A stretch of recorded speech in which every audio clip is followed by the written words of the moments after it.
संगीता घर की बड़ी बहू थी, लेकिन सास की हरकत उसके लिए बिल्कुल ठीक नहीं थी।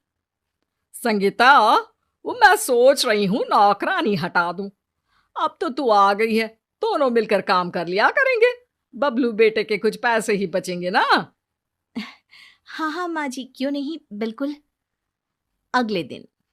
अरे संगीता, मैं जरा मंदिर जा रही हूँ, आकर नाश्ता करूंगी। ठीक है माँ जी। संगीता किचन में जाती है तो याद आता है कि ये सारे गंदे बर्तन उसको ही साफ करने हैं, क्योंकि अब तो कोई नौकरानी नहीं आएगी। वो घड़ी देखती है। ओहो, माँ जी तो आधे घंटे में आ जाएंगी। कैसे करूं? ऐसा करती हूँ, जरूरी बर्तन अभी धो लेती हूँ, बाकी सासू माँ नाश्ता करके धो देंगी। बोल तो रही थी कि मिलजुल कर लेंगे। तभी सास की एंट्री हो जाती है। अरे बहू, बहुत भूख लग रही है, नाश्ता तैयार है ना? जी माँ जी। तभी संगीता का देवर आ जाता है। भाभी, नाश्ता दे दो ना, ऑफिस जाना है। हाँ भैया, बैठिए ना। संगीता दोनों को नाश्ता देती है कि तभी पति भी आ जाता है। संगीता, चाय बना दो। हाँ बहू, चाय तो मैं भी पी लूंगी। बेचारी बहू भाग भाग कर कभी चाय बनाती है तो कभी नाश्ता। माँ जी, मैं नहाने जा रही हूँ, नहाकर पूजा करके ही कुछ खा पाऊंगी। देर हो रही है, भूख भी लग रही है। किचन संभाल दीजिएगा। वाह, यही सिखाया है तेरी माँ ने कि सास को ऑर्डर दे, हैं? अरे साफ साफ सुन ले, काम तुझे ही करना है घर का।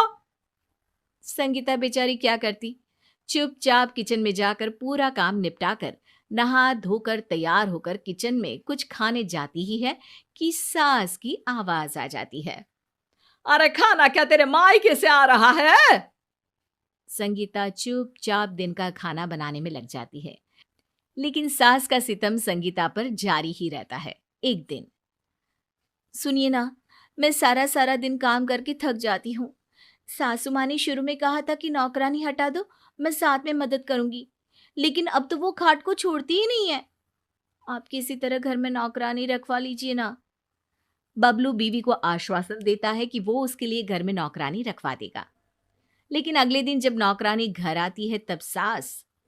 ए, किसने बुलाया तुझे यहाँ? किसने क्या? बहू ने बुलाया है काम करने के लिए। बेचारी क्या क्या करेगी अकेले। कैसी फूल सी आई थी भूरिया, लेकिन तुमने तो इसकी हालत ही खराब कर दी है। सास को नौकरानी की बात पर गुस्सा आ जाता है। वो जोर जोर से चिल्लाती है। अरे कौन इस बदतमीज नौकरानी को घर के अंदर लेकर आया? अभी निकालो इसे घर से, वरना। हाँ हाँ, मैं अभी भगाती हूँ। बहू रानी, इतना भी ना दब इस जालिम से। हाँ। निकालो इसे। सास का पारा सातवीं आसमान में होता है। रात को जब बबलू ऑफिस से घर आता है। माँ, ये एक रिश्ता छोटे भाई डब्बू के लिए आया है।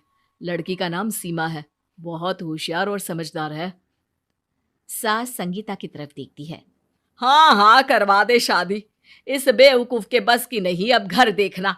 छोटी आएगी तब इसकी अकल ठिकाने लगाएगी। संगीता कुछ नहीं कहती, लेकिन सास के दिमाग में नई खुराफात घर कर लेती है। अगली सुबह। हाय रे, जल गई। इस संगीता ने तो मुझे जान से मारने की साजिश कर डाली। अरे क्या हुआ माँ? क्या हुआ माँ जी? अरे माँ जी की बच्ची, नहाने का पानी इतना गर्म था कि मैं जल ही गई। लेकिन मैंने तो पानी गर्म किया ही नहीं। अरे झूठ बोलने में तो तू कमाल की है। वैसे भी अगले महीने डब्बू की शादी होते ही तुम दोनों अपना ठिकाना कहीं और ढूंढ लेना। मैं नहीं चाहती कि मेरी नई बहू को तुम भड़का दो। अरे, ये क्या बोल रही हो माँ? हम कहाँ जाएंगे? अरे जहां मर्जी जाओ। और बहू सुन, जाकर जरा गर्मा गर्म कचौड़ी बनाकर ला, और अदरक वाली चाय भी मेरे लिए लेकर आना साथ में। संगीता चुपचाप सास की हर डिमांड को पूरा करती। और फिर वो दिन भी आ जाता है जब छोटी बहू घर आ जाती है और संगीता को पति के साथ घर छोड़कर जाना पड़ता है। नए घर में। मुझे माफ कर दीजिए, मेरे कारण आपको अपना घर छोड़कर आना पड़ा। अरे कोई बात नहीं।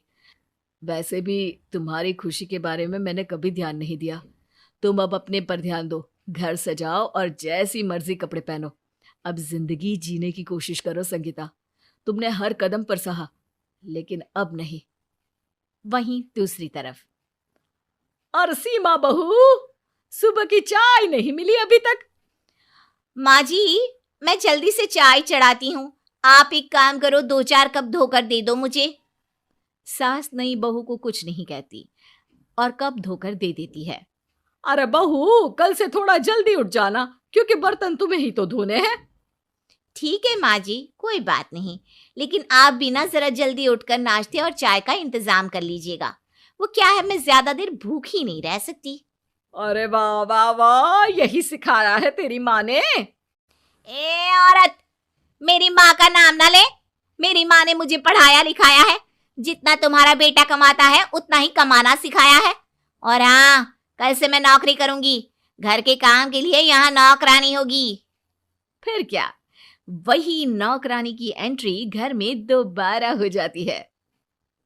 आय हाय अम्मा जी, ये क्या? ये बहू रानी तो थोड़ी टेढ़ी निकली।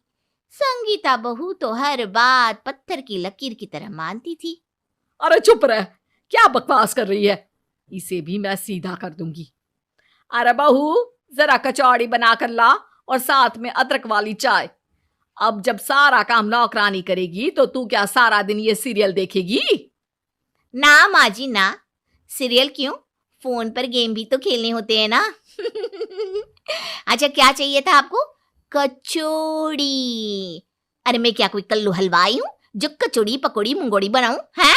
दाल और चाय बनानी आती है मुझे। आटा गूंद दूंगी, रोटी भी आपको ही बनाना होगा। और हाँ, चाय बनाओ तो 1 कप मेरे कमरे में दे देना।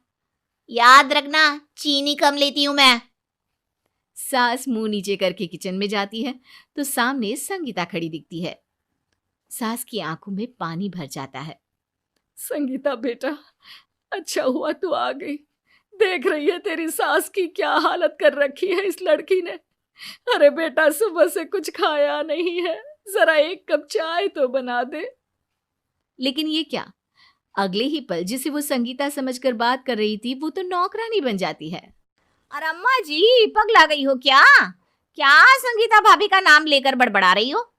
देखा माँ जी, आपने एक अच्छी लड़की की कदर नहीं समझी और आपकी छोटी बहू ने आपको सबक सिखा दिया। सास संगीता को फोन करती है। बेटा संगीता, घर वापस आ जा।